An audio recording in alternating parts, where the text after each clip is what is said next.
വിശുദ്ധ കുരിശിന്റെ അടയാളത്താൽ ഞങ്ങളുടെ ശത്രുക്കളിൽ നിന്ന് ഞങ്ങളെ രക്ഷിക്കണമേ. ഞങ്ങളുടെ തമ്പുരാനെ, പിതാവിന്റെയും പുത്രന്റെയും പരിശുദ്ധാത്മാവിന്റെയും നാമത്തിൽ ആമേൻ.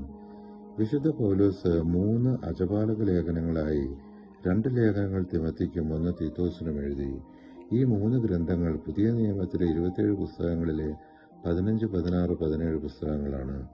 1 തിമോത്തി സഭ എങ്ങനെ ക്രമമായി നടത്തണമെന്നതിനെക്കുറിച്ചുള്ള നിർദ്ദേശങ്ങൾ വിവരിക്കുമ്പോൾ 2 തിമോത്തി വിശ്വാസത്തിൽ ഉറച്ചു നിൽക്കാനും ശുശ്രൂഷയിൽ വിശ്വസ്തനാകാനും പ്രോത്സാഹനം നൽകുന്നു. സഭാ നേതാക്കൾ വിശ്വാസത്തിലും സ്നേഹത്തിലും വിശുദ്ധിയിലും മാതൃകയായിരിക്കുക, തെറ്റായ ഉപദേശകരിൽ നിന്ന് സഭയെ സംരക്ഷിക്കുക, സമ്പത്തിന്റെ പിന്നാലെ പോകാതെ ദൈവഭക്തിയിൽ നിലനിൽക്കുക എന്നിവയാണ് ഇതിലെ സന്ദേശം. സമൂഹ പ്രാർത്ഥന, സഭാ സമ്മേളനങ്ങളിൽ സ്ത്രീകൾ പാലിക്കേണ്ട അച്ചടക്കം എന്നിവയും ഇതിലടങ്ങിയിരിക്കുന്നു.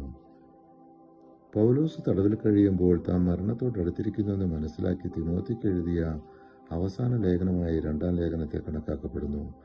വചനം പ്രസംഗിക്കുക, സമയത്തും അസമയത്തും തയ്യാറായിരിക്കുക, സുവിശേഷത്തിനു വേണ്ടി ധൈര്യത്തോടെ നിലകൊള്ളുക, കഷ്ടതകൾ സഹിച്ചും ക്രിസ്തുവിനോട് വിശ്വസ്തനായിരിക്കുക, ദൈവവചനം ശരിയായി പഠിപ്പിക്കുകയും പ്രസംഗിക്കുകയും ചെയ്യുക എന്നിവയാണ് ഇതിലെ ഉള്ളടക്കം.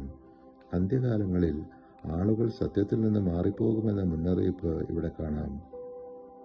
ക്രേത്തായിലെ ക്രിസ്തീയ സമൂഹത്തിന്റെ നേതാവായാണ് പൗലോസ് തീത്തോസിനെ അദ്ദേഹത്തിന്റെ ലേഖനത്തിൽ ചിത്രീകരിക്കുന്നത്.